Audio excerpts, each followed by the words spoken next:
the Stoic contrast. Peterson may not claim to be a Stoic, but his actions can be compared to the core values of Stoicism. Stoicism calls for wisdom, self-discipline, and the ability to separate what is within our control from what is not.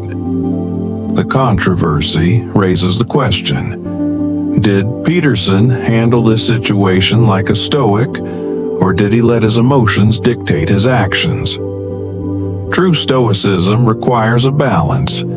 Courage is important, but so is the virtue of temperance. A Stoic would recognize that while free speech is valuable, it must be wielded with care and responsibility, especially for someone in a position of authority like Peterson. Words have power, and for a psychologist, those words must align with ethical standards. Did Peterson cross a line with his comments about Elliot Page? Or was he simply standing up for his beliefs? Conclusion: what's next for Peterson? Jordan. Peterson stands at a crossroads. Should he continue to fight for his freedom of speech at the cost of his career, or should he temper his approach and align his words with his professional responsibilities? This situation forces us to reflect on what it truly means to be a Stoic. Is it about standing firm at all costs, or is it about finding the right balance between personal freedom and social responsibility? One thing is clear: Peterson's battle is far from over, and whatever the outcome, it will leave a lasting impact on his legacy. What do you think? Should Jordan Peterson be celebrated as a fearless champion of free speech, or has he taken it too far? Let us know your thoughts in the comments below. And don't forget to subscribe for more deep dives into the intersection of philosophy, culture, and controversy.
Subscribe for more Stoic wisdom.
A sudden crack echoed behind him, like the snapping of a twig underfoot. Elias spun, his heart slamming against his ribcage.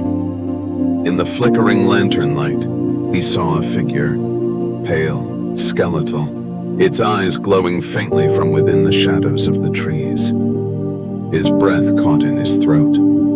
The figure stood impossibly still, its limbs unnaturally long, its face obscured by a veil of darkness. Elias stumbled back, his voice caught in his throat.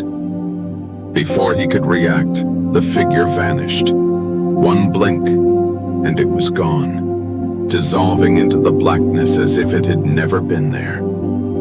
His pulse thundered in his ears, and for the first time, true fear gripped him. He had to get out. Without thinking, Elias turned and ran. His lantern swung wildly in his hand, casting frantic beams of light that only deepened the shadows.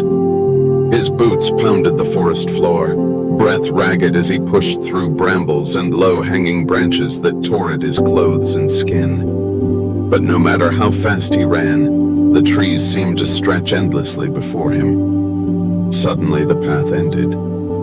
Elias skidded to a halt at the edge of a clearing. The air was colder here, unnaturally still. In the center stood a massive, twisted oak, its trunk blackened and split down the middle, as if it had been struck by lightning centuries ago. At its base lay a circle of stones, old, weathered, and covered in dark stains. It was then that he noticed the bones. They were scattered around the stones, half buried in the dirt and underbrush. Human bones, bleached white by time. Elias's blood ran cold. His lantern flickered as if responding to the dread that surged through him. He backed away, his breath coming in short gasps. Suddenly the air grew thick with whispers. They came from all directions, overlapping, indistinct. But one word was clear. Leave. His chest tightened with terror. The voices grew louder, more insistent, swirling around him like a rising storm. Leave. A flicker of movement caught his eye, and his heart nearly stopped. Emerging from the shadows at the edge of the clearing was the figure again. Only now, there were more. Dozens of them. Pale, gaunt figures, their eyes glowing like dim embers in the dark. They moved silently, their faces hidden by shadow, but he could feel their eyes on him, feel their cold, unnatural hunger. Elias stepped back, panic flooding his veins. His lantern flickered violently, the light struggling to stay alive. And then she appeared. The witch. She emerged from the twisted oak itself, her form materializing from the bark as if she had been part of the tree all along. Her skin was ashen, her hair hanging in long tangled strands. Her eyes were black pits of endless, devouring darkness. She smiled, a slow, terrible smile that chilled him to his very bones. "You were warned," she rasped, her voice like the creak of ancient wood. "Yet you came." Elias tried to move, but his legs wouldn't obey. The air seemed to thicken, pressing down on him, squeezing the breath from his lungs. He couldn't speak. He couldn't scream. The witch stepped forward, her eyes locking onto his, and in that moment, he felt it. The weight of the curse, the endless suffering bound to the forest. He wasn't the first. He wouldn't be the last. "You belong to me now." With a sudden violent gust of wind, the lantern in his hand extinguished. The world plunged into total darkness. And then, Elias felt them. Cold, skeletal hands grasping at his arms, his legs. The figures, the pale ones, were upon him, their fingers like ice, pulling him toward the ground, toward the bones. The last thing Elias saw, before the earth swallowed him whole, was the witch's face, hovering above him, her eyes burning with satisfaction. The next morning the villagers found the clearing, but there was no sign of Elias. Only the ancient stones and the twisted oak stood as it had for centuries. The bones were gone, but on the bark of the tree, carved deep into the wood, was a single word: leave. And they did.